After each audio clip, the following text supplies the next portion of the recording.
people talk about the Arab-Israel conflict. I think that this is, the term itself is a lie. And if at all possible, the term should be avoided. What you have is the Arab war against Israel. And I would put it even more strongly. What you have is the Arab war against the Jewish people. It's the Arab League was created in 1945. It was created the same year as the United Nations. And I think one of the main reasons that the Arab League was created, it was not that these Arab countries were so much in love with one another. As we can see, the conflicts in the Arab world among the countries themselves are almost as great as their conflict with the Jewish state. But the Arab League came together around one thing more than anything else, and that was the prevention of the creation of the State of Israel. And then what has remained the glue of the of Pan-Arabism, of the Arab League formally, and of what the Arab League represents, is the common enmity to a Jewish state. So that the role of opposition to Israel is at the very foundation of Arab politics. It's frightening in the sense of how important it is to Arab countries, because sometimes when one sees it from their point of view, you sort of wonder what would draw them together if it is not common enmity to the State of Israel. No wonder they have to keep this war going for so long. It is so essential to their political life and to their internal political life, not only vis-a-vis one another, but really in terms of scapegoating, in terms of explaining what's going wrong, in terms of blaming and creating a grievance against another country. So I think that it makes no sense to talk about an Arab-Israel conflict, because when you use these terms, it almost seems as if you're talking about as if you're talking about two entities which are at war with one another. It's almost as if you're thinking of the Franco-Prussian War, where you would have France and Germany in conflict over some territory, or even the Polish-Russian War, where it was a conflict over whether this country would have the land or that country would have the land. Well, what we're talking about is not that kind of conflict. It is the conflict of countries, over 20 countries, with an enormity of land, with more land than they know what to do with, that refuse to allow one people its land. It is a very essential refusal to accept the principle of pluralism, to accept the principle of the possibility of the existence of another people with its own legitimacy. And until that realization begins to be spoken of more openly, and until that realization is really forced back into the Arab world, we don't have a chance of ever solving what that conflict is. And it's not enough for people outside of the Arab world to begin to recognize this truth. The most important thing is for people within the Arab world to begin to acknowledge what they have denied the Jewish people for over 60 years.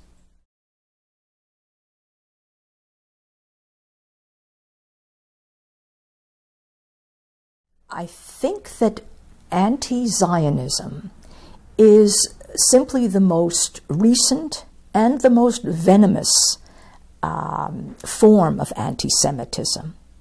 Anti-Semitism developed in Europe in the 1870s.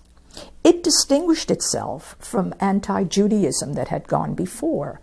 Anti-Semitism said, look, we're not against the Jewish religion the same way as the Christians were. That's not what we're about. We're really against the fact that Jews are encroaching from within our own societies on our nationalism, and therefore we have to expel them. So anti-Semitism was a modern kind of invention that really carefully distinguished itself from what had gone before, but it was a much more virulent form of anti-Judaism or Judeophobia than had existed before. In very similar ways, anti-Zionism is an even more virulent form of the organization of politics against the Jews. Now, for one thing, it has to be remembered that the roots of anti-Zionism, formal roots of anti-Zionism, are in the Soviet Union of the 1930s. The language of anti-Zionism, the accusations of anti-Zionism were all formed at that time. And when the war was over, and the Mufti of Jerusalem had united with Hitler to try to destroy the Jewish communities even beyond Europe, and that had been unsuccessful, anti-Zionism really took over as the form of anti-Semitism that had not been defeated. So anti-Semitism, in a way, was put down in Europe when Hitler went down to such ignominious defeat ultimately. Oh, when the camps were revealed and the horrors were revealed, anti-Semitism got a very bad name.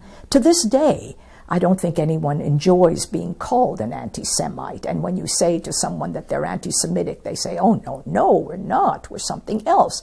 Well, of course they call themselves something else, and I would say they are something else, but they are much worse than anti-Semites.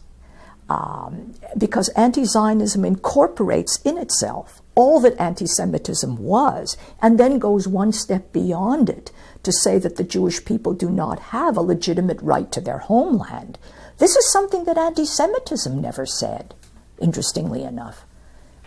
So anti-Zionism, I would say, may be distinguished in the same way that anti-Semitism was distinguished from Judeophobia, but if one is going to distinguish it, one has to understand that it is distinguished by being worse, by incorporating within it everything that anti-Semitism had, and then going even one huge step beyond that.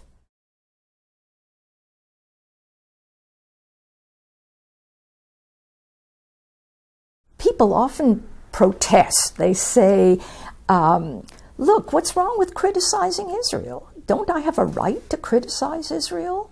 Are you telling me that if I criticize the government of Israel, therefore I am anti-Jewish or anti-Semitic? Well, I think that this question's naivete has to be exposed. We are not talking here about criticism of Israel.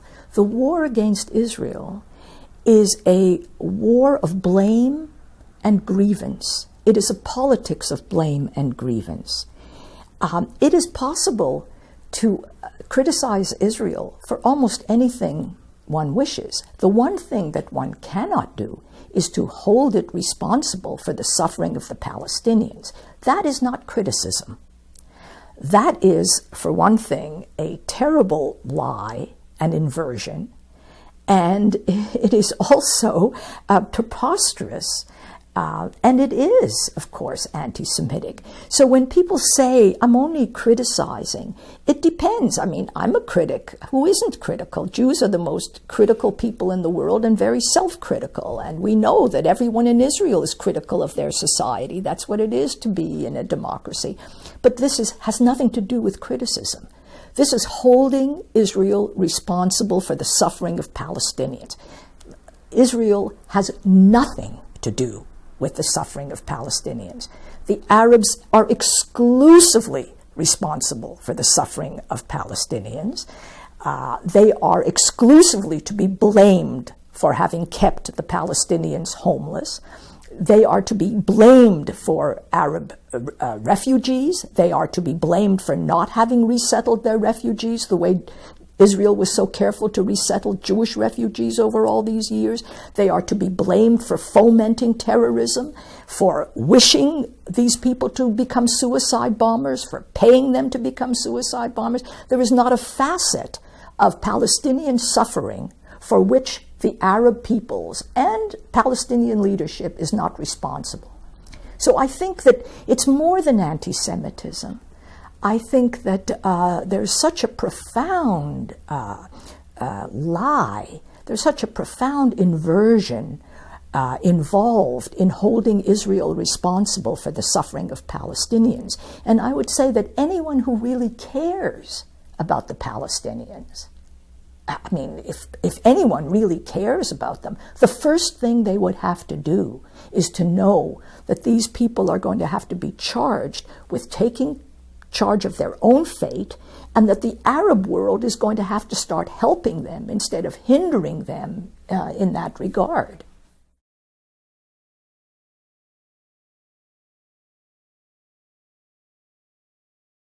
The American role in trying to deal with the Arab war against Israel is, of course, very important. But I think it's important for America in ways that I'm not sure all Americans understand. I do believe many Americans understand it, and many leaders in America have understood it, and happily, much of the Congress of America understands it. But here's the gist of it. The organization of politics against the Jews, anti-Semitism in Europe until the end of the Second World War, and anti-Zionism in the world since the Second World War, is really not primarily about the Jews at all. The organization of politics against the Jews is an anti-liberal thrust, and it is aimed against Western civilization. It's aimed against liberal democracies, and it uses the Jews as the most convenient, immediate target to organize that antipathy and that aggression. So the war really being waged has always been against America. Israel is just the proxy. Do you really think that Israel is so very important to the Arab world? I mean, can one really believe that this people, you know, that now numbers in Israel, what, 5.5, 6 million people, that this is really the problem? Unless one sees the function of the organization of politics against the Jews and against Israel, you never really understand what the political conflict is about. So I think that Israel is the kind of fighting front line of liberal democracy, unfortunately the same way as the Jews were in Europe. Now, the difference was that in Europe, the Jews were the fighting front line, but they didn't have any means of independent self-protection. What happens in Israel is that they are the fighting front line of the free world and of the democratic free world, but there they do have a role of self-protection. It's very cruel what has come about. It is very cruel that Israel should be expected to take out Iran's nuclear possibility. It's really it's discouraging, and in a way disgusting, that a country as powerful as America should be able to really sit back and let Israel handle the problem, as it were, because the war is more specifically against Israel and only secondarily against America. But I would say that mature Americans understand that that struggle against Israel is against them. And so the protection of Israel and the encouragement of Israel is not selfless. And it's not for moral purposes, as it's so often described. It's for very hard-nosed political purposes, because the stronger you can make Israel, and the sooner you can stop the war against it, the sooner you will stop the war against the rest of a liberal democratic world.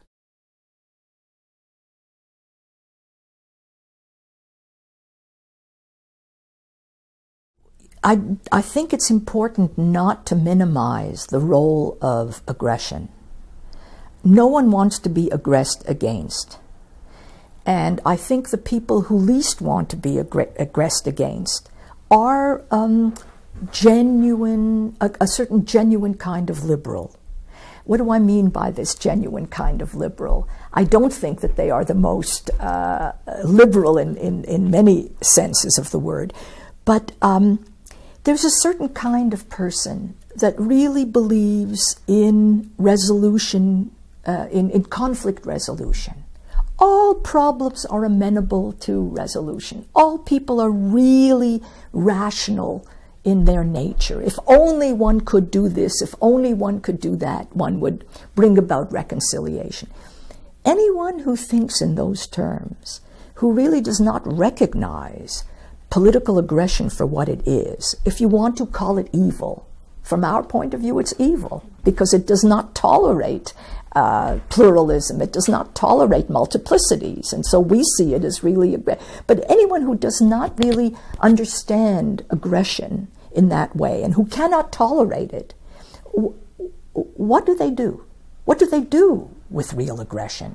When they see this war against Israel that's lasted for 60 years, when they see how asymmetrical it is, when they see the role that it plays in the Arab world, and they see that you cannot, that it's not amenable to conflict resolution, when they see all that, what do you expect such people to do? They have to make a hard choice. They have to choose between truth and liberalism. And in many cases, they choose liberalism. They would rather not recognize the truth. So it's much easier to hold the Jews responsible for the aggression against them. If you can do this trick in your mind, and this holds true for many Jews, if you hold Jews responsible for the aggression against them, the problem is solved. You say, hey, all that Israel has to do is X, Y, and Z. If only Israel did this, if only Israel did that, no problem any longer. Then you can really erase the reality of Arab aggression. Then you can really, draw the veil over it, and you feel very much at peace with yourself because you're on the side of goodness, and you're on the side of really moral values, and you're on the side of conflict resolution and peace in the world, and the repair of the world, and all the good things of the world. The only problem with it is that it is vicious, because what it really is condoning the violence. It is associating yourself with the violence, and more than that, holding the target responsible for the war against it.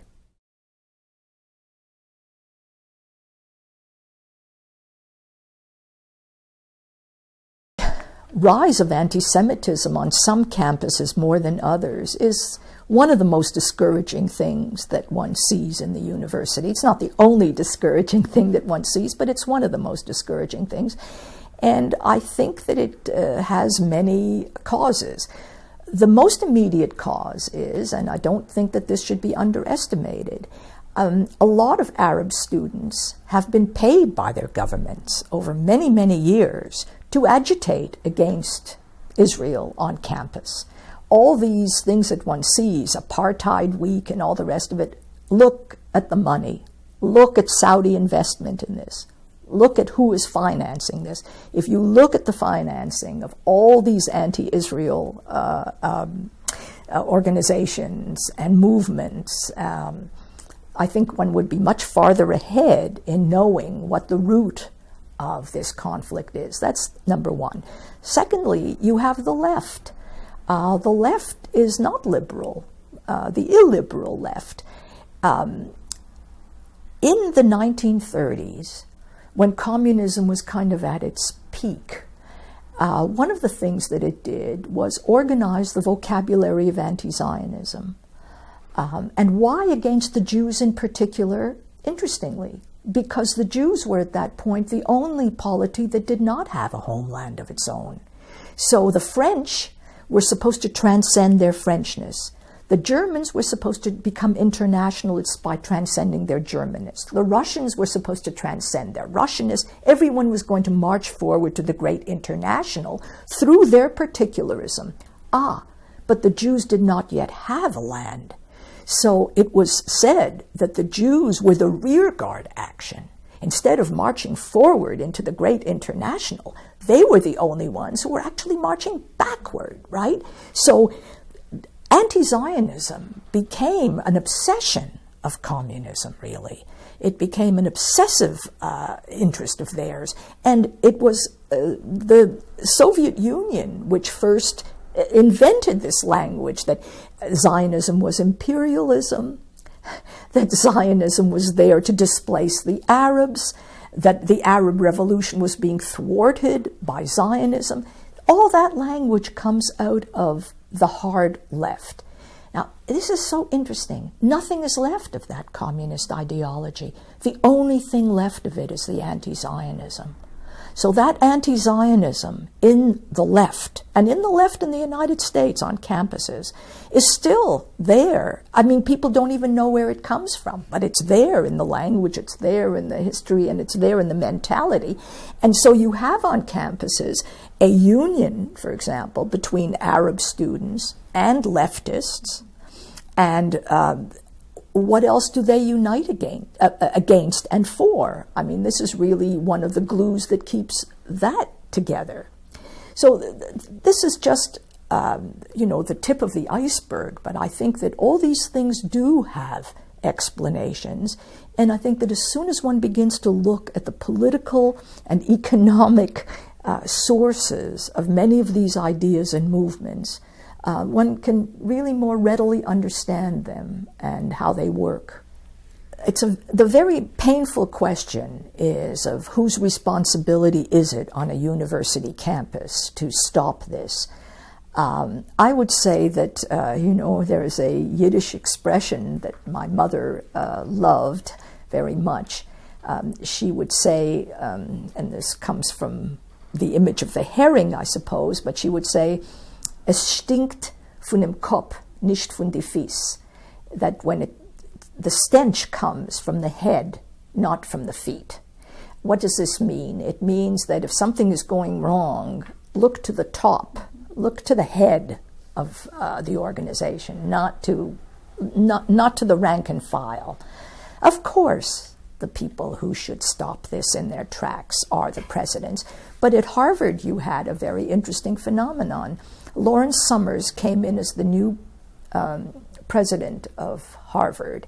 And when he came in, one of the first things that he did was to speak against the divestment movement that was very strong on the campus at the time. And he said that it may not intentionally be anti-Semitic, but that it was aligning itself with anti-Semitism. He put this in a very beautiful phrase. I think that was what began to destroy him. Yes, that one could see, and I think that unfortunately, within this kind of interview, I cannot really prove this in all the steps as it developed, but having been a witness to that, I know that it can be shown that tipped off people to the fact that, this person was really taking a conservative position on this issue, and that frightened many people, and a movement began to consolidate against this person who had articulated this position. Now, on some campuses where there is a strong leadership, you don't even have the beginnings of an anti-Israel movement, and it differs from campus to campus. I think it's everybody's responsibility to stop it.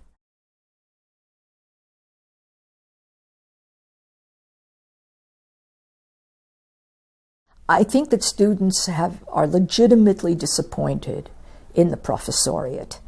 And Jewish students are certainly legitimately disappointed in the professoriate that does not speak up on these issues. I think it's probably worse on the part of those who actually would feel very strongly for Israel, but just don't want to be associated with a political view of any kind. It's rare that you see professors speaking out on other social and political issues, but keeping quiet about this one. It's usually people who really just prefer to be, that's why they went into the professoriate. Yeah. They wanted to become professors so that they should not have to be out there in the public square, and they should not have to be doing battle, because this is not their temperament. And so it's really unfortunate. I think that if you had a much stronger visible presence on campuses of professors who know what is true and who know what is right and who would speak up for it, and I don't think here I would not here make the distinction between Jewish and non-Jewish professors. I think it's equally incumbent on others to speak up. But I have to say that my experience of the university is, it is a culture of cowardice. And I don't know whether I have ever been in a society which is so marked by cowardice as the university, as the academy. Mm-hmm. And I think it's gotten worse since the 1960s, because I think people are so afraid of what the 1960s brought. They're so afraid of the risk of confrontation and of violence and so forth, that fear of risk is a driving force, and it's certainly a driving force against this one visible form of aggression that does not fear to show itself as such. If you still had, let's say, if you still had anti-black movements, if you had anti-feminine movements, if you had anti-Asian movements, if you had anti-gay movements on campus, and anti-Israel movements were only part of it, it wouldn't be so strong at all. But look at it. Nothing else is permitted. Political correctness doesn't allow any other form of aggression. This is the only sanctioned form of aggression left. One almost wonders why it isn't stronger than it is on campuses.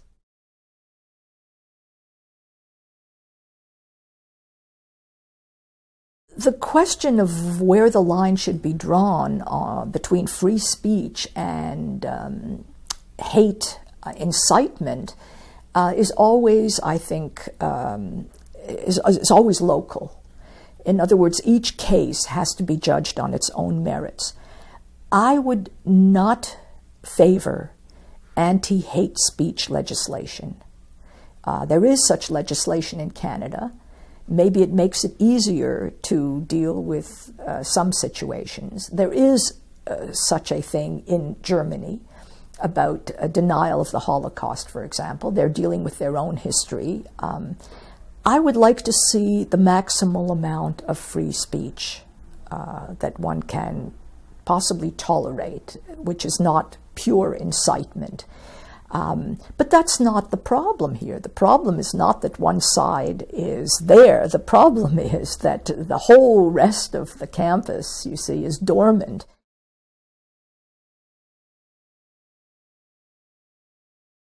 The other thing is a question of tactics. You see, it does not do to defend Israel. And I think that this is crucial, that people who think that they want to, as it were, make up for or protect against the war against Israel on campus, what do they usually do? They go out and they think they're going to defend Israel, or as Alan Dershowitz does it, the case for Israel. I don't believe in that. It may sound preposterous to you, but I do not believe in that, because the minute you defend, you have accepted the role of defendant. And the prosecution has successfully placed you in the role of defendant. And you know that from the legal profession. Everybody who studies law, everybody who thinks about the law knows that. The person who is in the dock is the defendant. The defendant can say, I'm innocent. The defendant can be proven guilty. It doesn't matter. They have already been placed in the dock. The only thing to do is to attack. You have to put the Arab attackers on the defensive. We are the prosecution. They are the defendants. And as soon as anyone says anything about Israel, what you have to find out is who is doing the attacking. Walt and Mearsheimer say that there is an Israeli lobby. Why do they do that? What is their motive? It's to hide the Saudi lobby. Why are they after the Israel lobby? It's not because they care about the Israel lobby. No, it's a tactic to make sure that we don't see what the Saudi lobby is doing, what the Arab lobby is doing. So I don't think it makes much sense to start, agonizing about how to defend against them and to say, AIPAC isn't this and AIPAC isn't that. Why? The question is not, we're not the ones who should defend. We have every right. Of course Israel should be defending itself. Of course American Jews should be doing everything in their power to make sure that the case is made for Israel. But the question really is, why are they attacking? What impels them? What's driving them? What's behind the attack? And so unless one has the courage to turn it around, and this is so hard for us to do. It's particularly hard for Jews to do because we have a culture of accommodation. We have a culture of wanting to get along. We don't want to aggress against anyone. It's not in our interest to do that. One almost has to remake the Jewish psyche in order to get it into the possibility of being able to prosecute at all. And much of this is also true for the American psyche, because a democracy tolerates conflict within itself. It's not interested in going out and destroying the Arab world. It's not interested in aggression against others. And nevertheless, I think that if this is ever going to be turned around, it would have to be in that way, not to make more, do more programming for showing how great Israel is, and it's the best place for gays in Tel Aviv, and it's, the startup nation. I mean, obviously this is all wonderful. I'm not diminishing it in any way. I think that this is all important and it's all necessary, and we have to know Israel. We have to show what a wonderful place it is, but that's not the crux of it.